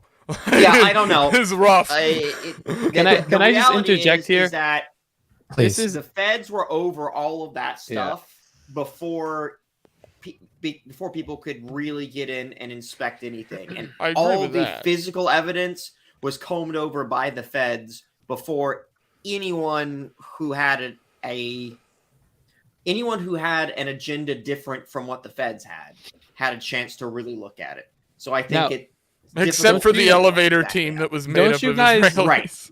Don't you guys think that this is just kind of boring? Like, yes, like I do. I don't disagree with that. This is why dragons and dinosaurs are much more interesting, and like ultra-terrestrial. You can go back to short-nosed bears. So I'm starting a new conspiracy show, and it's going to be coming soon. I'm doing a lot of like the graphic and behind the scenes stuff, getting it prepared. Awesome. Is it your show? It's going to be my show. Yeah. Oh, okay. Finally. Calling it Prospiracy, because there's no cons when you're talking about conspiracy, whatever. Now, this kind of shit here, 9/11, will never be spoke about on this show unless it's from like a really interesting paranormal thing. When there's regular dudes out there, Jewish people, that are doing all this Fed op shit, it just doesn't get me out of bed. 2.5. That's a good one. Yeah. Well, if Cole wants to join in, this kind of like this 9/11 stuff. It's kind of like, this is what Tyler would like. He's like, I want to read papers. I want to get into the it's boring. Now pull up that comment again, Tyler. I believe whatever pisses Ryan Dawson off most about 9/11. Yeah. I'm with Garb. Hologram. Even the holograms are kind of boring to me. Like it's like, all right, holograms, and then we got into a war. This shit right here is what I'm talking about. This is real stuff. Andy, what do you know about Oak Ridge? Well, Boys? it's like a yeah, the bluegrass band. Or The place. I had an uncle who worked there, kind of top secret stuff. It's basically a whole town around a nuclear reactor. They had a lot to do with building the atom bomb, right, for World War II. I don't know a whole lot about it, but basically the town is built around the nuclear reactor. Yeah, and in I think in, I want to say like the late 90s, they started to build a smaller hadron collider. I think the one in Switzerland or wherever that's at, wherever CERN is, that one's like 65 miles long. That's how big this is. That's why it's the Large Hadron Collider. But they built a much smaller one, and it's more interesting than CERN because CERN could be like one of these places where there's like a lot of scientists working and people doing stuff, and nobody quite knows what's going on. Like NASA, it's like one hand to the next hand, and nobody really knows what's true.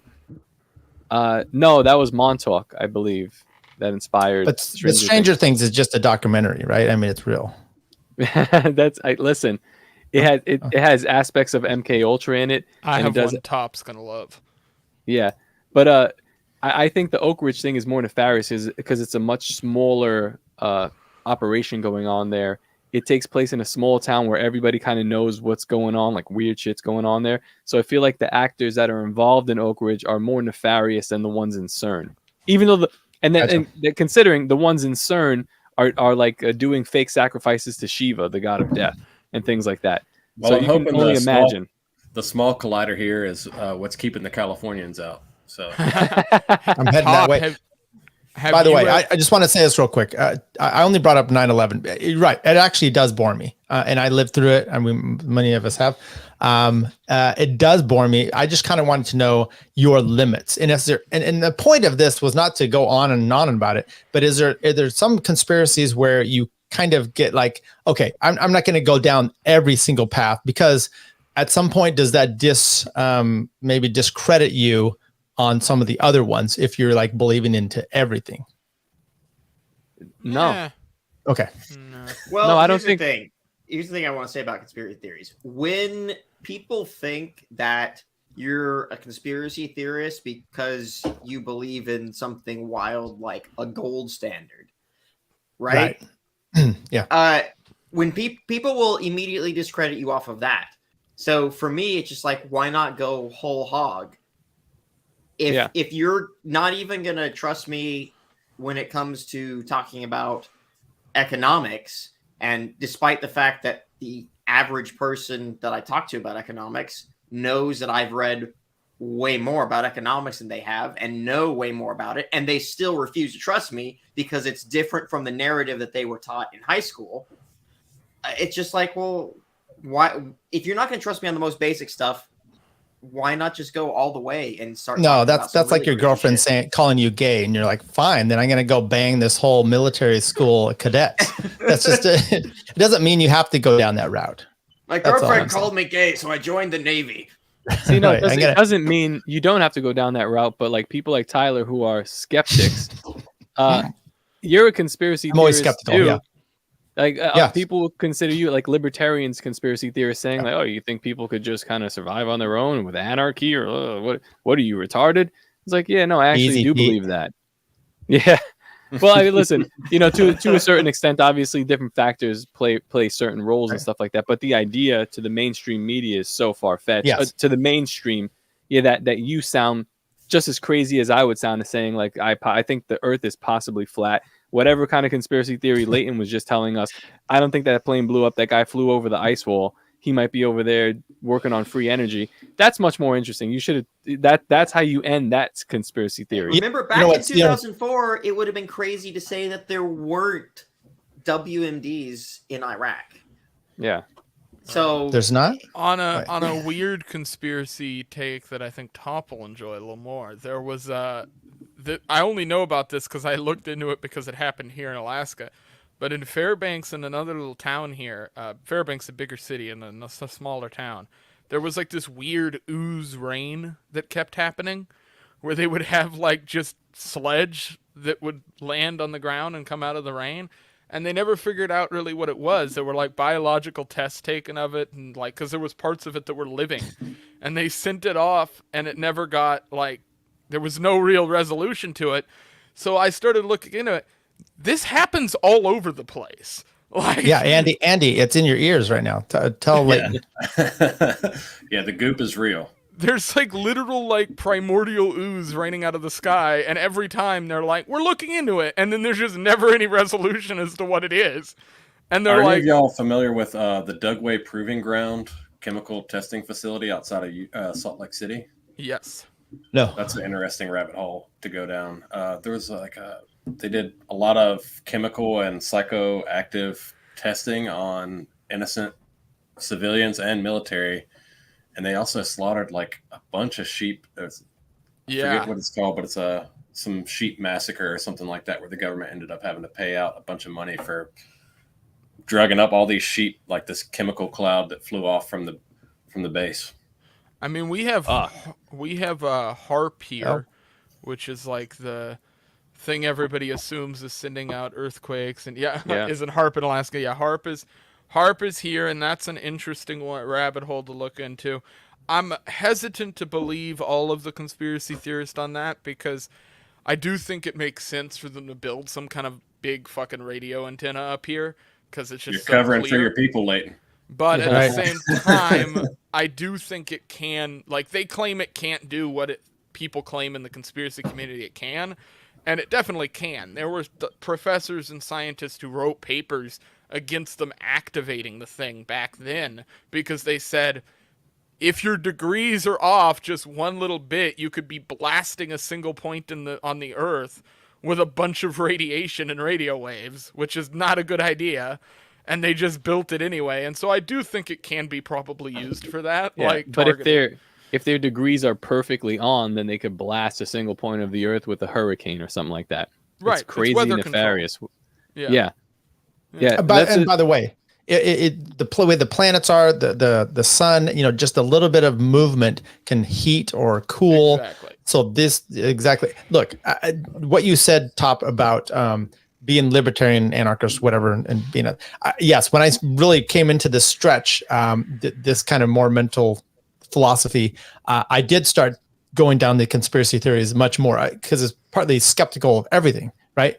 Now, it doesn't mean I need to buy everything, and I'm not cynical, but I am very skeptical on a ton of stuff, which actually is much more entertaining too, because everything opens your world to all kinds of stuff. But there's a lot out there that's just ridiculous. Like we saw earlier, that Lee Harvey Oswald, he's got a hot little Russian at home. He's not banging this fish-mouthed woman in New Orleans. I'm just yeah, but that's not I've never even heard that conspiracy theory. That's just some crazy bitch who gave Lee Harvey Oswald heads like one time.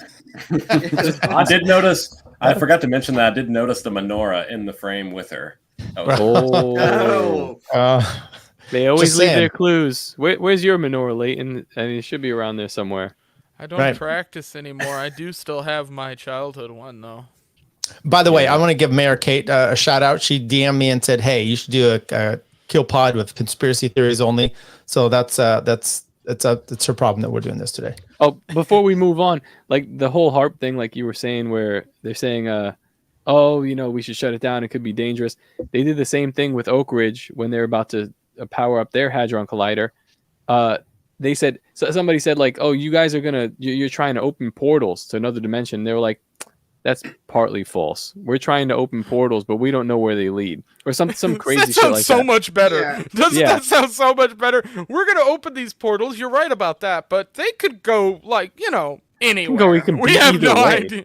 Hell You're yeah, gonna poke Stargate. your hand through and be in the Sahara. Well, there is a Stargate conspiracy, though. So the show Stargate. There is a whole conspiracy about ancient Egyptians having Stargate technology, which is how so it's one subset of the aliens built the pyramids community believes that the way that they got here was through some type of Einstein-Rosen bridge, which is basically through a wormhole created by some type of Stargate-like technology.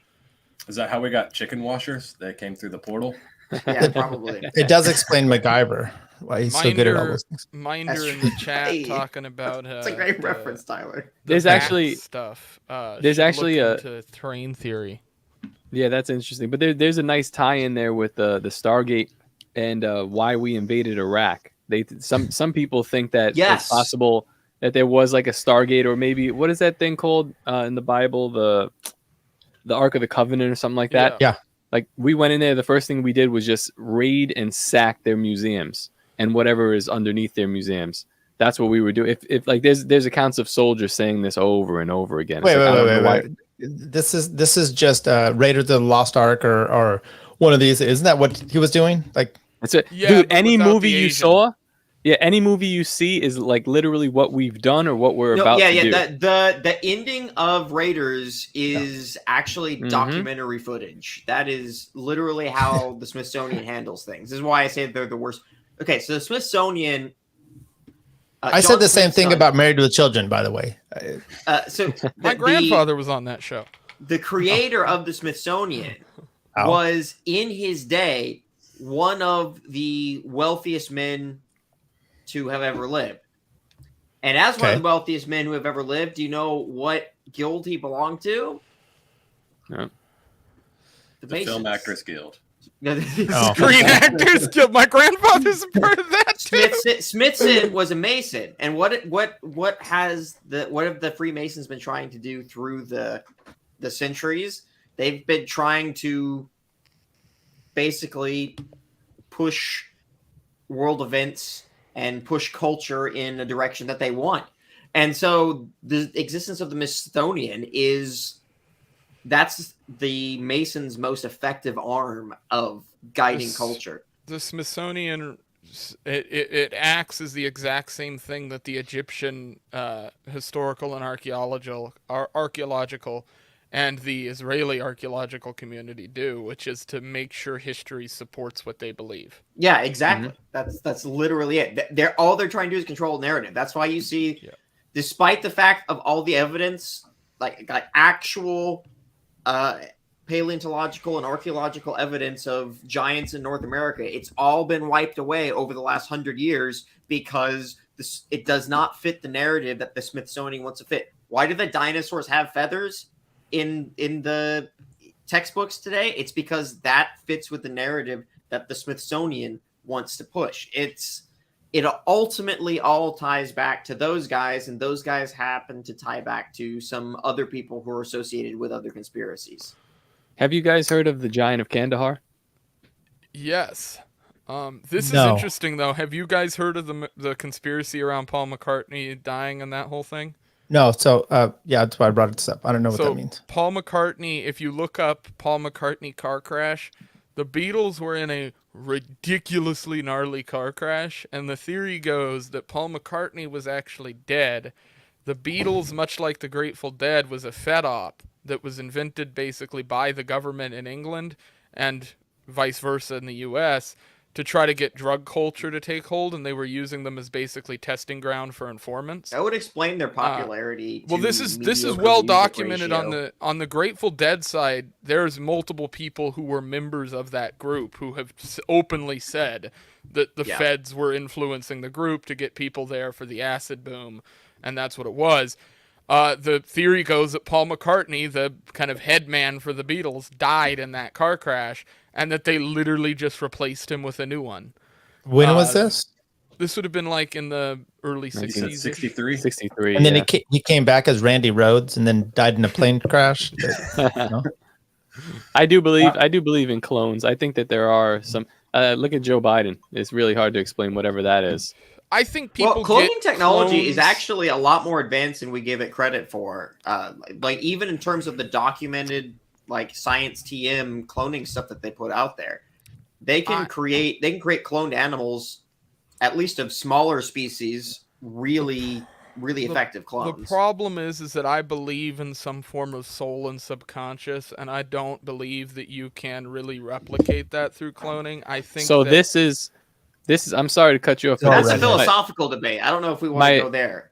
No, it's interesting because I've thought about it, but my favorite conspiracy would be the Genesis 6 one where we're talking about the Nephilim and the fallen angels and stuff like that. the idea of the fallen angels having sex with the daughters of men it's a direct spit in the face of God, because when they procreate and they create giants or whatever kind of like these crazy ass creatures, because it's a half angel or demon, half human, it comes out like something crazy, but it's just a vessel. There is no soul because it's not created. This You're talking about sorority girls. This Genesis thing. Well, okay, so I'm talking about chicken washes. Really, what I'm talking about. Right. Is what it comes down. No, but the gingers. idea is that they have no soul. It's just like an empty vessel, and they're kind of in search of something to put their like heavenly body in, but they can't do it. By the way, with Yakub. Yeah. By the way, yeah. Richie Valens, he died in a plane wreck. Someone else out in Aspen, Adam Nutter, Robbie the Fire. They're all out there this weekend. I don't know. I'm just, I don't want the same thing to happen, but I'm just saying there's some weird. They can take Adam. No, I think the cloning thing is it's much more likely just using statistics, that it's not nearly as hard as people think to find people that look and sound like somebody else. Well, so to tie that conspiracy in with Nephilim basically trying to reproduce to have some kind of a vessel for their heavenly body or their whatever they determine their soul, it would make sense if you think that aliens are Nephilim and then you believe that the aliens came down and spread technology or gave technology to our governments or people in high order of our society. They're given this like the knowledge how to clone. Why would they be given the knowledge how to clone unless there is an ulterior motive? Maybe they're trying to make more vessels to put their soul into, but it just doesn't work that way. Yeah, it doesn't take. Toplobsta, have you ever met or heard about anybody that looks just like you or that?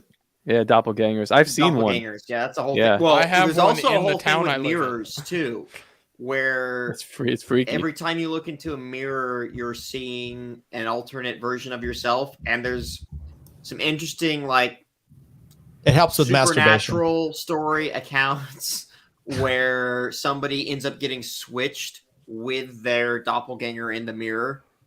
Some of that's creepypasta bullshit, but some of it's some of that's where the doppelganger lore comes from, is getting swapped with your reflection.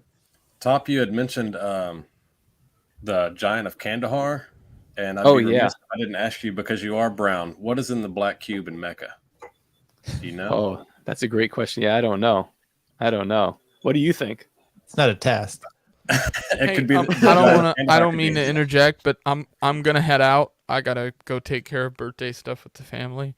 Okay. All right. Happy birthday. Really, there's it's little brother's birthday. There's on Monday on my show, I'm having the 3D print general on. So if anybody's interested in that kind of stuff, that's gonna be fun. Leighton, and by the way, give me a time frame to schedule me, because I'm bad about it, but I will do it. I will DM you on Twitter tonight and figure something out. We can work it out. And by the way, thanks Leighton for coming on. And by the way, I would just say, check out his show with Adam Nutter. I really enjoyed the conversation about all this stuff in Alaska. It was just a little bit different. And then also his documentary. So on Joe, what's the guy's name again? Joe Vogler. The Good Life stuff. and Assassination of Joe Yeah. Vogler. It's actually pretty good. I'm just telling you. Thanks, Leighton. Have a nice night. Peace. Thanks. Black Cube. Once again, what's the deal with that, Top? The black cube of Saturn. I don't know. Whatever Andy said. Well, you're talking about the thing. Is that the thing that Trump was putting his hands on, right? Or No, that was Stormy Daniels. That's the foreskin wall in Israel. I'm talking about the black cube in Mecca that they all circle around and. Yeah. Trump was there. He was there as well. With I don't know that much about it, but I do know like black cube of Saturn stuff. I know how deep that goes and into Saturn worship and basically the celestial bodies being metaphors for possibly Satan or God or the sun. Have you heard of this kind of stuff, Lincoln? I'm not. Yeah.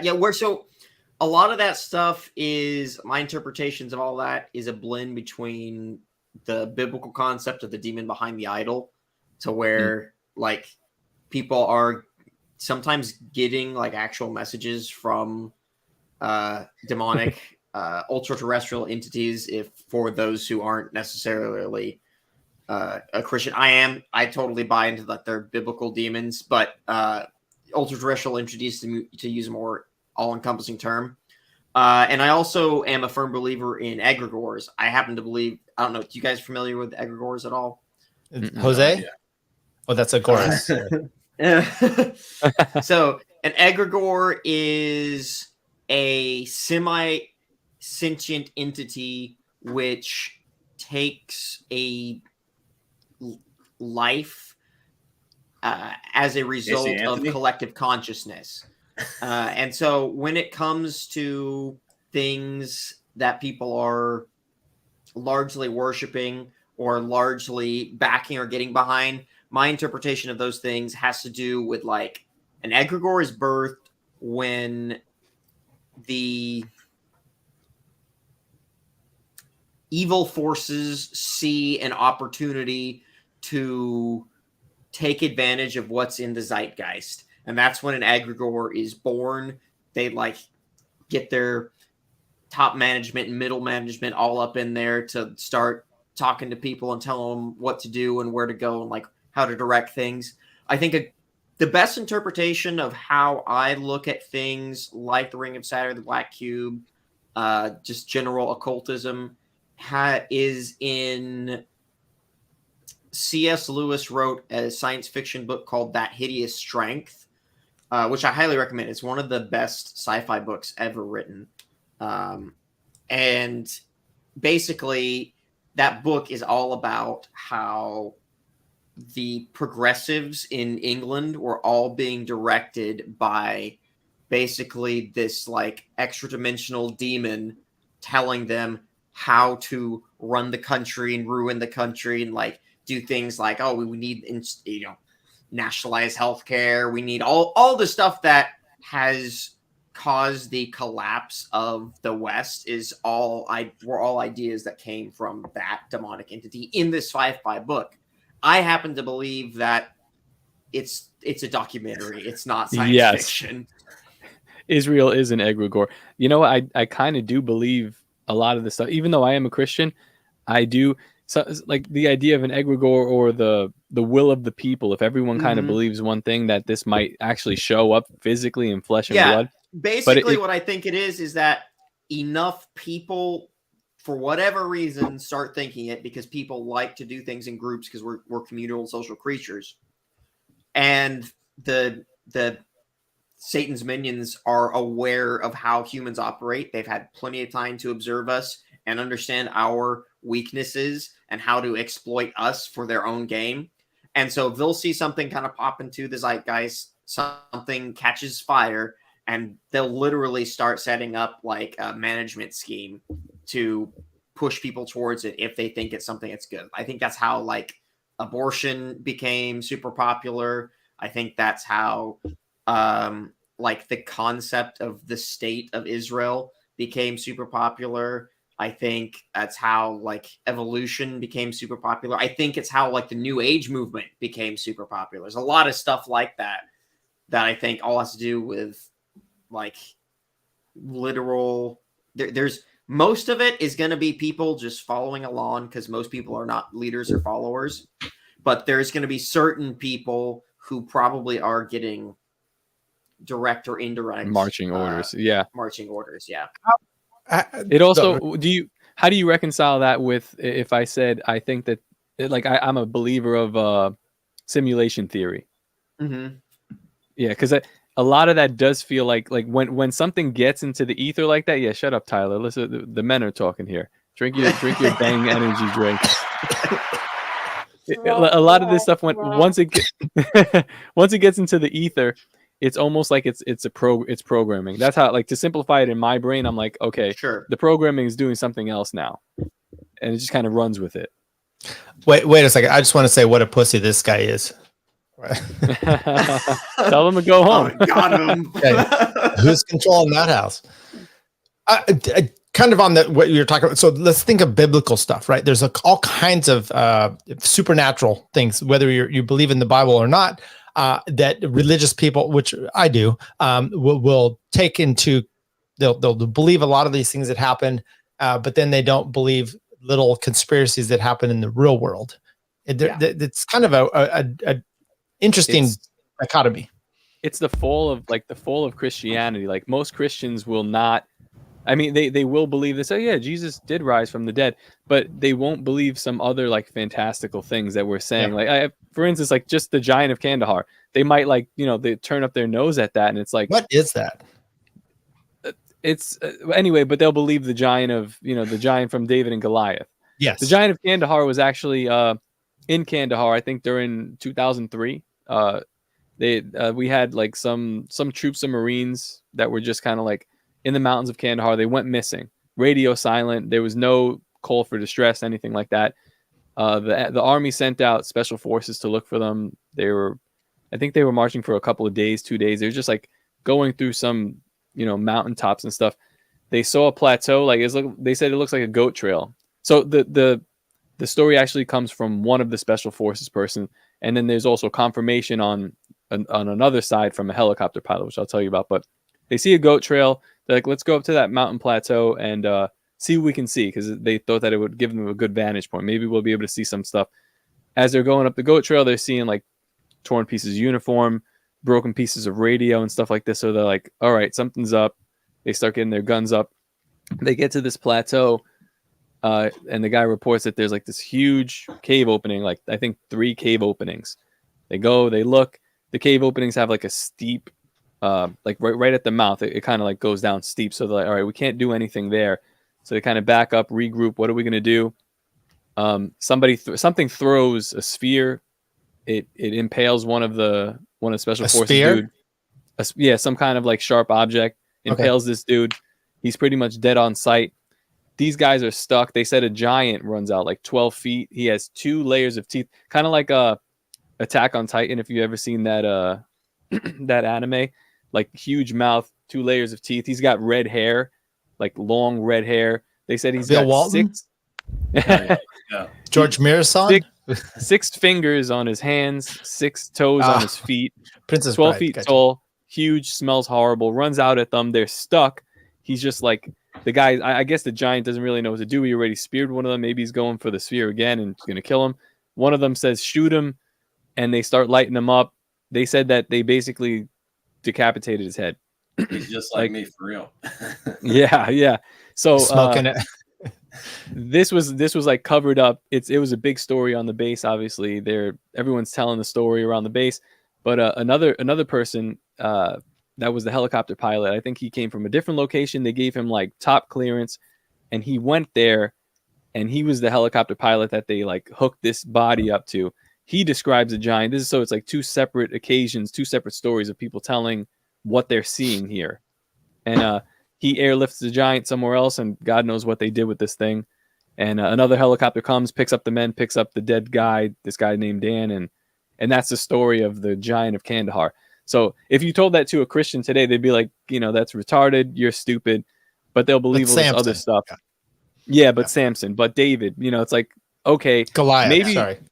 Yeah, maybe the world is more fantastic than you think. And Christians should know this if they truly do believe. They should believe that, like, the world's fantastic. Just like it says, like in the end times, it'll be like in the days of Noah. And in the days of Noah, shit was wild. What if the giant of Kandahar was on the Tower Gang? What if he was you're able to zoom him in and then speak English to him? Yeah, just what would you ask this guy? A dick to ass ratio would definitely be one of the questions. I want to see what he's working with. Does he even have a dick? How big his taint is? That's what I want to know. What if he's had sex? Then do you kick him off for Toad? I mean, what's the protocol here? Toad must stay. He's the only virgin. Yeah, we would have to ask him about what kind of sex he's having, where he draws the line at like gay stuff with other giants, all the usual Tower Gang stuff. It would be fascinating. Right. Yeah. Is it proportionate? I mean, by the way, imagine not being circumcised as a 12-foot giant. Your foreskin itself might be able to use as it's huge. I mean, it's like drapes. He must be just stepping on it, just droopy as fuck. I wish if they shouldn't have shot him. Giant had a really tiny penis. That's how I imagine it. Like proportionally, the penis is really small. Yeah, I think it's even possible that maybe they can't reproduce at all. Maybe he has nothing there. Who knows what it is? Gotcha. 5 skin. This reminds me, Bo Bergdahl. Do you remember this story? You know, now we're talking about Kandahar and all this stuff, where he was a defector, and then he was, with the Taliban, and then we got him back, and we did this exchange. And the reality is, I think he was just a guy that like wandered off. Like he wasn't really trying to. It's always interesting that the stories that we get out of. They should make a movie about the Giant of Kandahar. Why is this not being done? Well, there's a reason why it's not being done, because giants are literally not allowed to be in popular media. And that's where I was going back to the Smithsonian stuff. The narrative has to be maintained that giants did not exist. The only giant that's allowed is Goliath. And that's because Christianity has not been completely and utterly removed out of Western society. That's so the only giant you can have is Goliath. Aren't there we have midgets, named skeletons in museums that are supposedly like giant? Or but they pulled all of those. They have them stored underneath the Smithsonian where they have the Ark of the Covenant. That's. Or they might have just gotten rid of them. What's the average height in Israel? Okay, would you rather fuck a giant with a tiny dick or a midget with a giant pussy? Well, obviously with a giant pussy, because I'm not gay. Well, a giant with, I think, would I rather be the giant with a tiny dick or a midget with a giant? I think that's actually a better question. The problem is with the giant pussy, it's so vast that unless you're going to have like a whole herd of people at once, it's not. Like you'd be the biggest fucking porn star. Just imagine just like doing like streams on OnlyFans where you just like, I'm not going to use the C word, but I don't know if that's going to get us knocked out. The only ones that are making money on porn are big on porn are women. So it's not the giant with the tiny dick. No, but I'm saying if you were a midget with a huge gaping vagina, you could like do some like crazy stuff on OnlyFans. It's not sexual at all. It's just like you're just putting shit up there and then just like doing your Pilates to like force it out. And every episode you have something new sort of flying out of there. I'd watch it. Can we do Tyler, can we do a Sandy Hook reenactment on our OnlyFans? Excuse me? we have an OnlyFans? What were we going to do here? I don't know what I was going to say. Go ahead, Andy. I was going to say, if you need to take off, if we need to end this, we can do that. Otherwise, we'll continue going here as long as you guys really want to go. Andy, go ahead. I got a few more minutes because tomorrow is my son's birthday, so I got to go help my wife prepare and all that stuff. Right. But yeah, I'll give you a few more minutes, you faggot. Okay. Yeah. Did Sandy Hook happen? That's my question. Yeah, we discussed this one on Towergang, the whole Sandy Hook thing. I don't really have strong opinion. This falls into the category of conspiracy that doesn't get me out of bed. Yeah. It could have happened. I think it's more funny if it didn't happen. Although if it did happen, I think that's funny too. I honestly can't even care. I can't even care anymore about mass shootings. I just can't. I think another one just happened like the other day or maybe today, and they're like, "Oh, somebody went into this place and shot." And I was like, I just don't give a fuck anymore. Like I don't even care. Honestly, if a mass shooting happened to me, I wouldn't even care. So I'm conflicted. I don't care. What do you guys think? Well, let me just say this. So, what JC is saying, I watched the Warren Commission report. CBS did 4 nights of the thing, and I broke down the first one because it's just gaslighting the public. And I don't really care about Sandy Hook as much. My conspiracy with this whole thing is that the right wing media is pushing the Alex Jones "I didn't do anything wrong" lawsuit. That's a problem. He didn't quite do everything he should have, and then he complains about it. And I'm keep trying to find the original documents that got him in this situation. And I think that there is some problems with his lawsuit, why he's not appealing. And anyway, that's a different story, but it's kind of I crap. assume he's not appealing because they basically told him that he's gonna get something much worse if he tries to. That's not how it works. Maybe Alex Jones was behind Sandy Hook just as a PR stunt. No, I don't mean the court told him he's gonna get something worse. I think that somebody else told him drop it or you're gonna be in real trouble. Really? Over billions of dollars? Or what more trouble are you going to be in? Well, no, but that's the whole point. The whole point is that let me just say that. Let me just say this real quick. You file a lawsuit. The other party does not respond. You can get a default judgment. Okay. Yes. He did respond. He didn't respond to the certain discovery. They went the nuclear option and said, we're going to default judgment against you anyway.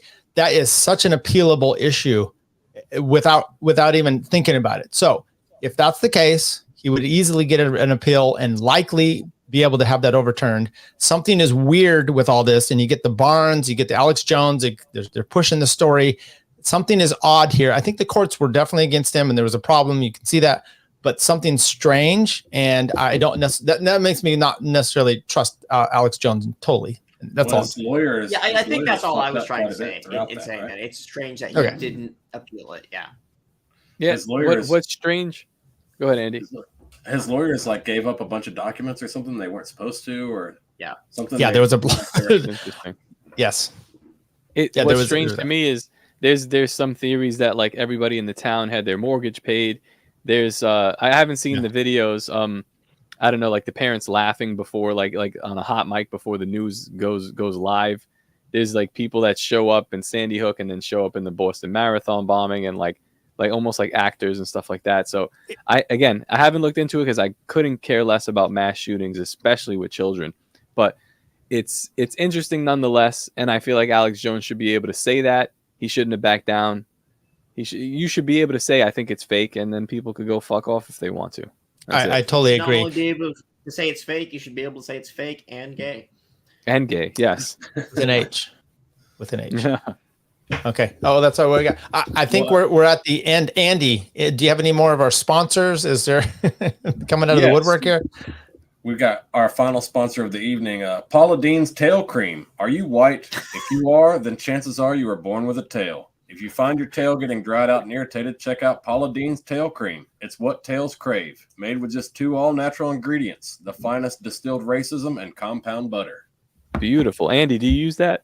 I mean, Tyler, do you use that? Of course. I don't want nothing's worse than a chapped tail, if you didn't know. We do have Tyler calls his hemorrhoids. Right. I did go in to get checked for hemorrhoids. Never mind. I want to. The last one, Mike Lindell has been really nice to us, and so he's My Pillow. You guys probably heard about him. He's coming out with a new product, the Mike Lindell Toilet Doily. And it's a 12 pack. The best thing about it is for Juneteenth and Black History Month, it's him in blackface on your toilet. It's a wonderful thing. So go there. Promo code Dominion. I don't know what that has to do with. Okay. That's all we have. I'm going to be coming out with a product soon here. It's called the No Bed. It's just like a bed, but it's just boards with a carpet on top of it. That way you can feel elevated and above the floor, away from the bugs or gross stuff that are on your regular carpet, but it's still like sleeping on the floor, so you'll still have the best sleep of your life. If marketed correctly, you could actually sell this. I do legitimately think I could sell that. I'm not even joking. Yeah. You know what you need to do with it? If you can get like a hookup with a company that does grounding as well, and you'd be like, this is the No Bed, this is the grounded No Bed, and you plug it into the wall, people buy that shit. Do that. We'll have a couple of versions. We'll have the white girl, white power version. And it's just got like crystals on the corners. That way it aligns your chakras while you sleep. I think crystals work, Andy and Tyler. I know that you guys are skeptical. I think there is something to crystals. No, we're skeptical of suspect whores pushing crystals. That's yes. Crystal meth definitely works. Ask There's something to it. Yeah.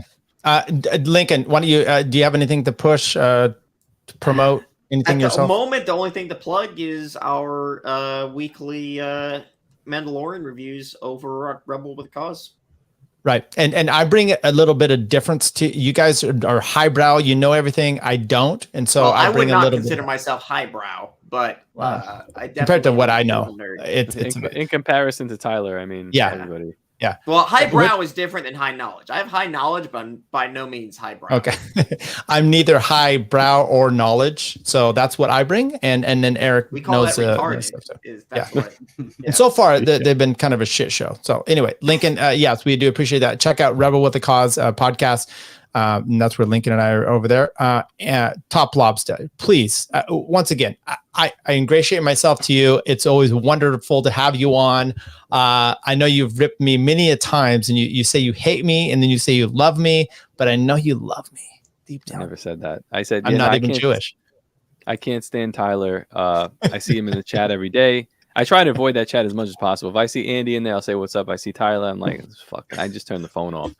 But thanks for having me on. This was a pleasure. You can catch me at Top Lobster everywhere. That's Top Lobster with an A. And yeah, please check out merchengine.com. That's my new endeavor.